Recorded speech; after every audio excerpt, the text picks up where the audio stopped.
कि ये चार बातें बड़े ही भाग्यशाली को प्राप्त होती हैं।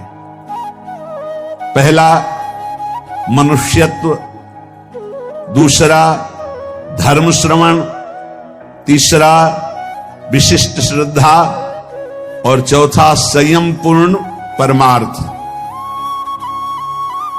मनुष्य शरीर ये किसी कर्म के फल से नहीं मिला है, भगवान की कृपा से मिला है।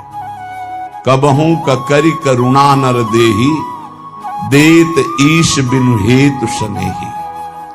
बड़ी कृपा, दुर्लभो मानुषो देहो, जगह जगह शास्त्रों में आया है। मनुष्यत्व, बड़े भाग्यशाली जिनको मानव देह की प्राप्ति हुई।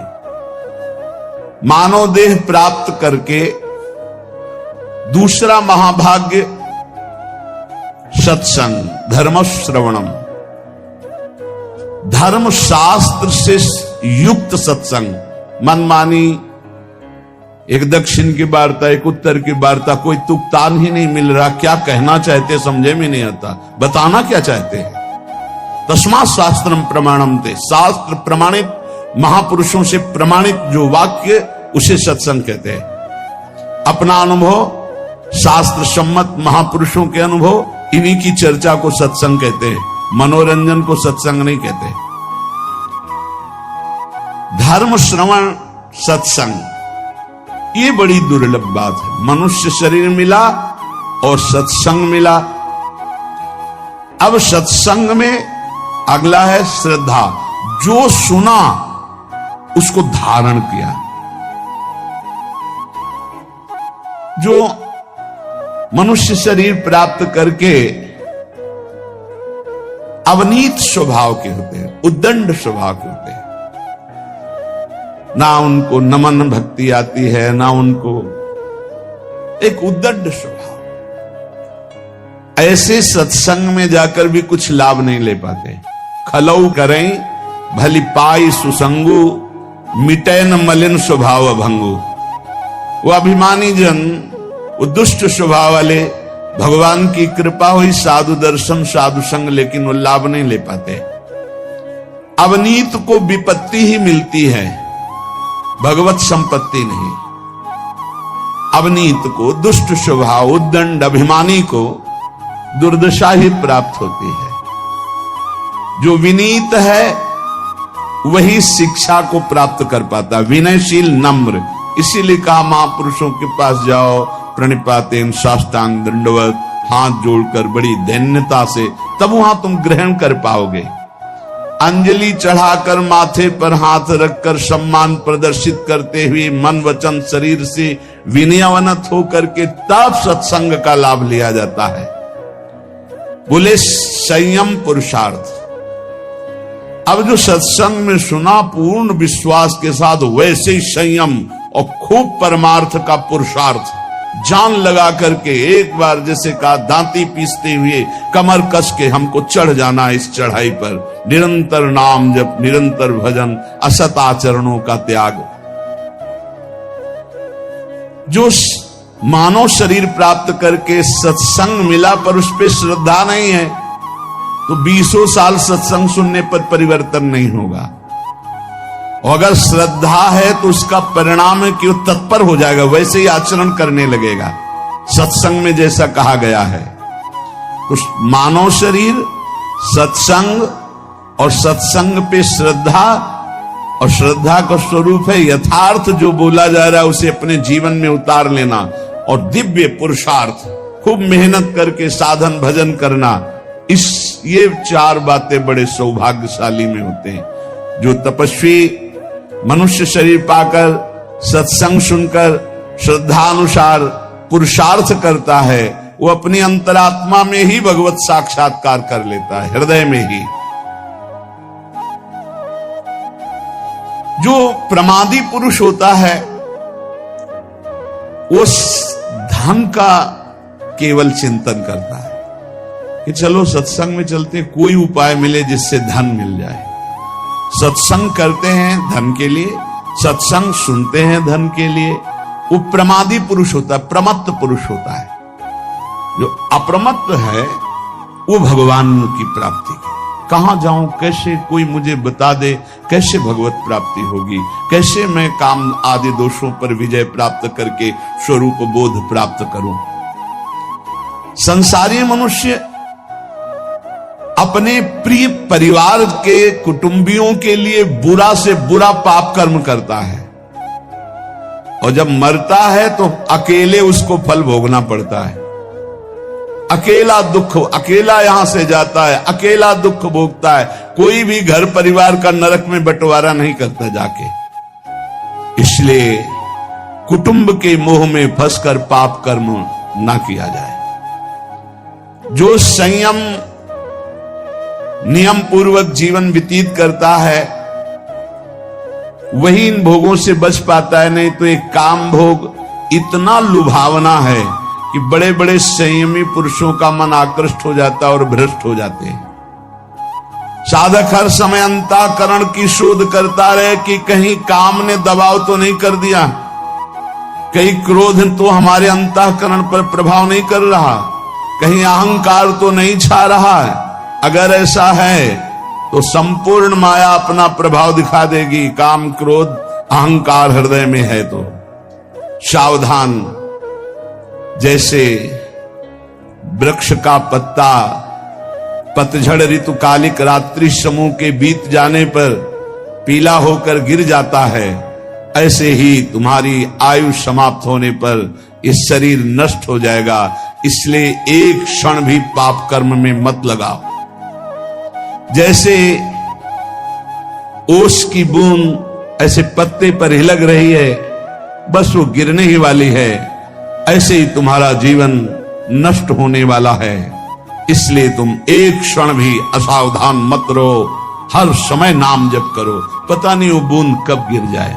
जैसे पानी का बुलबुला बस फूटने वाला है, जितने सेकंड टिका हुआ है, ऐसे ही तुम्हारा शरीर नष्ट होने वाला है। जितने श्वास टिकी हुई है बस क्या करो। इसलिए तुम एक क्षण भी असावधान न रहो, हर समय राधा राधा कहो। अनेक प्रकार के विघ्नों से युक्त अत्यंत अल्पायु है। इस अल्पायु वाले मानव देह को प्राप्त करके बहुत शीघ्र भगवत प्राप्ति कर लो, एक क्षण भी प्रमाद न करो। जैसे कमल शरत काल के निर्मल जल को भी नहीं छूता, अलिप्त रहता है, उसी प्रकार तू संसार की समस्त भोगासक्तियों से अलिप्त रह। कोई भी स्नेह बंधन तुझे विवश न कर पावे। क्षण भर भी प्रमाद मत कर, निरंतर भजन कर। जीव मोहवशाद इस माया जनित दुख को सुख मानकर भोगने के लिए प्रयासरत है और परम सुख मोक्ष या भगवत प्राप्ति की चाह ही नहीं कर रहा। ये दुखालय में दुख में वो सुख खोज रहा है। इंद्रियों को इनके विषयों में जाने की ढील मत दो। पांचों में से 5 ना संभाल पाओ तो 2 संभाल लो, एक रसेंद्री और एक जनेंद्री। अगर इन 2 में से दोनों ना संभाल पाओ तो एक संभाल लो, रसेंद्री। जनेंद्री ठीक हो जाएगी। ना तू किसी से द्वेष कर, ना रोष कर, ना किसी से राग कर। इसी जन्म में तू भजन बल से भगवत प्राप्ति कर ले, जन्म मरण चक्र को मिटा दे। देखो, शास्त्र और श्रुतियों का अंत नहीं, कितना पढ़ोगे। इतने परमार्थ के मार्ग हैं, कितना तुम जानकारी करोगे। अतः मेरी सीख मान लो, जरा मरण से मुक्त होने के लिए ज्यादा पढ़ने लिखने की जरूरत नहीं है। राधा राधा राधा राधा नाम रटने की जरूरत है। इतने शास्त्र हैं, कहां तक पढ़ोगे। इतने सिद्धांत है, कहां तक जानोगे। सबकी बात जान लो। नाम जप करने वाले के हृदय में शुद्ध ज्ञान शुद्ध प्रेम प्रकाशित हो जाता है। यदि तुम्हें यमदूतों से बचना है तो ऐसा दुर्वचन मत बोलो कि किसी का हृदय घायल हो जाए। ऐसे हैं बोलने वाले कि बिना बाण के हृदय को घायल कर दे। किसी की जीविका को मत छीनो कि एकांत में बैठ के रो दे। देख लो, अगर यमदूतों से बचना है किसी को ऐसा मत बोलो कि एकांत में बैठकर तुम्हारे वचनों को याद करके दुखी हो जाए। किसी की जीविका को मत छीनो, उसे गरीब मत जानो, उसे अनाथ मत जानो। दीनानाथ प्रभु हैं। दुखिया को न सताइए, दुखिया देगा रोए, उसका कोई बल नहीं। और जब दुखिया के मुखिया सुने तब तेरी गति का होए। ये होश में रहे। कह रहे किसी असहाय का धन मत छीन लेना, उसकी जीविका मत छीन लेना। वो असमर्थ है, वो जितने आंसू गिराएगा तुम फिर उसका हिसाब नहीं दे सकते हो।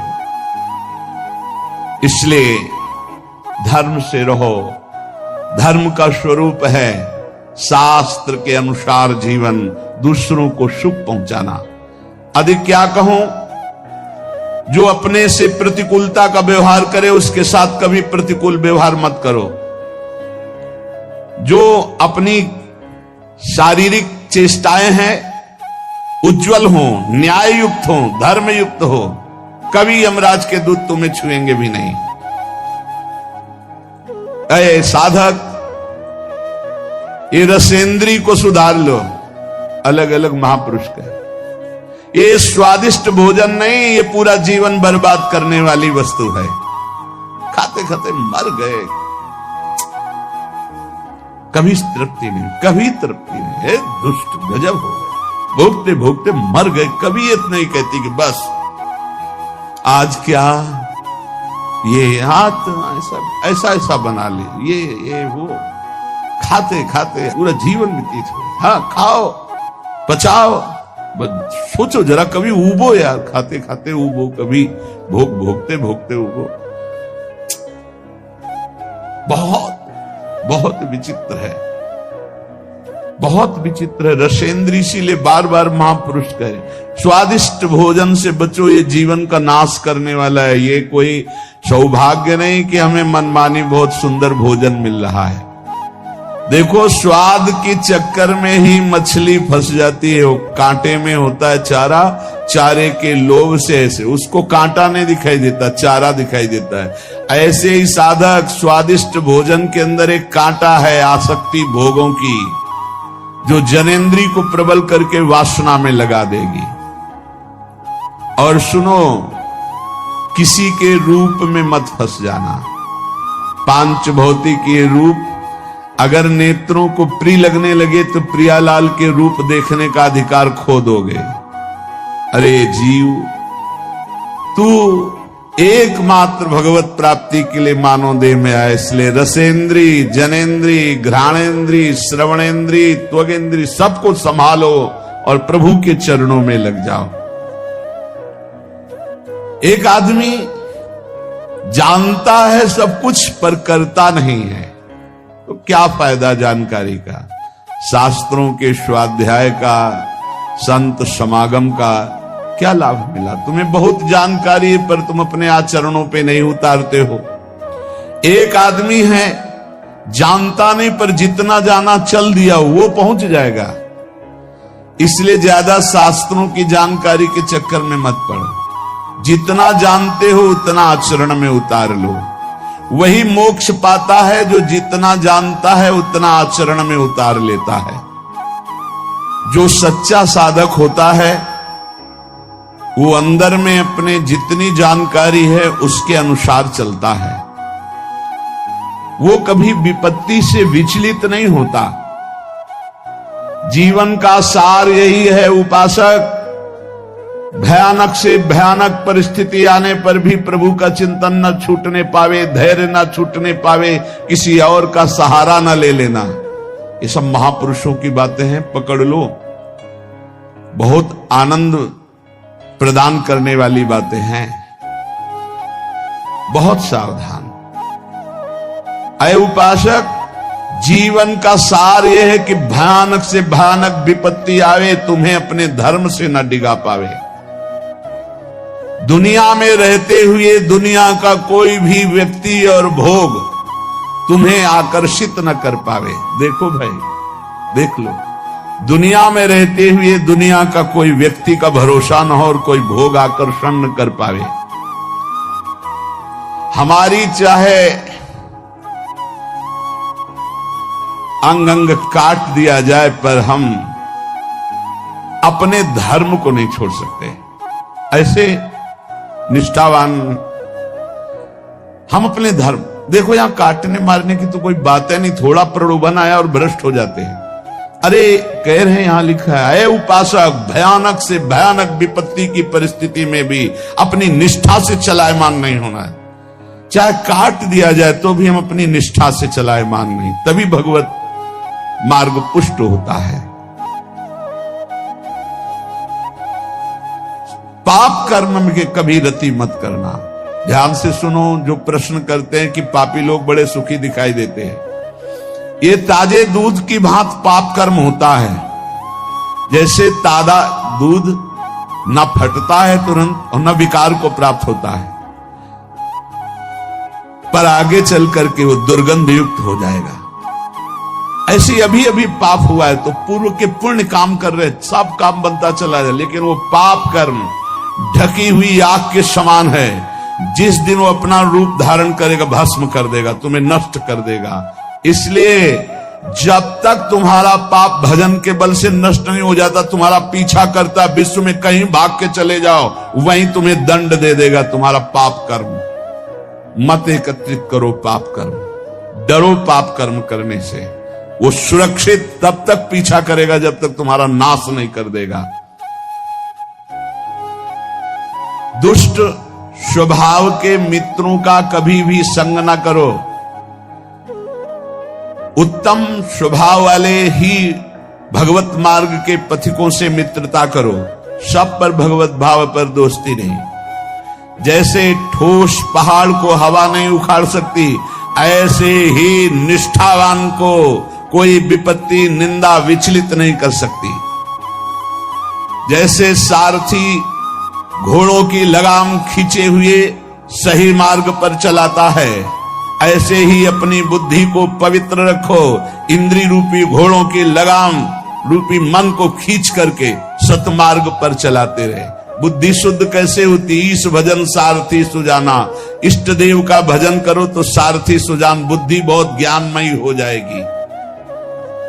यदि तुमसे कोई पाप बन जाए तो दोबारा करना मत, तो तत्काल उस पाप का प्रायश्चित करके उसे भस्म कर दो, नहीं वो तुम्हें नष्ट कर देगा। दोबारा करना नहीं। और जो हो गया है उसका महापुरुषों से पूछो क्या प्रायश्चित है, और वो जो बता दे वही कर दो, उससे भस्म हो जाएगा। और यदि पुण्य कर चुके हो, पुण्य किए हो, तो उसे बार बार करो पुण्य कार्य को, और कभी किसी से बताना नहीं, तो तुम्हारा पुण्य तुम्हें लाभ प्रदान करे। ध्यान दीजिए, पाप कर्म हो तो दोबारा करना नहीं, महापुरुषों से बताकर उसका प्रायश्चित तत्काल उसको भस्म कराओ, नहीं तो वो ब्याज सहित दंड देगा। और पुण्य किया हो तो किसी से बताना नहीं, और बार बार सुकृत धर्माचरण करो, तुम्हें महासुख प्रदान करेंगे। लेकिन पाप करोगे तो कोई जान भी नहीं पाएगा, पुण्य करोगे तो माइक से हल्ला मचाओगे, 4 लोगों को बताओगे, पोस्टर भी छपवा देते हैं कि आज जो है हम फूल बंगला बनवा रहे हो, 50 ब्राह्मणों को भोजन करवा रहे हैं, 50 साधुओं को पवा रहे हो, हमारा ये फोन नंबर, हमारा ये पता, हो अपने पूरे परिवार का नाम। इससे क्या होगा? सब खत्म, सब खत्म हो गया। जितने लोग देखते जाएंगे सुकृत के अधिकारी हो जाएंगे, तुम्हारा सारा सुकृत नष्ट होता जाएगा। सिद्धांत को समझो, पुण्यात्मा पोस्टर नहीं छपवाते। यदि पुण्य बन जाए तो कभी जबान से मत कहो किसी को कोई जान न पावे, पर अहंकार चैन नहीं लेने देता, वो बताता है। एक भगत जी आए तो बार बार बीच में एकांतिक में बोल उठते, भारत के जो जितने तीर्थ हैं 5-5 बार गए हैं हम। ठीक है, फिर बीच में बद्री नारायण कहां कई बार गए हम, कई बार। ये अहंकार देखो, शास्त्र संत महापुरुषों के वचन, पुण्य करो जबान से न निकलने पावे, कोई जान न पावे, और पुण्य बार बार करो और भगवान को समर्पित कर दो। जिस पुरुष की आकांक्षाएं यहां समाप्त हो गई हैं, वही जीवन मुक्त है। जीवन मुक्ति की पहचान, जिस पुरुष की आकांक्षाएं यहां समाप्त हो गई हैं, यही जीते जी वो जीवन मुक्त है। कोई चाह नहीं, कोई मांग नहीं।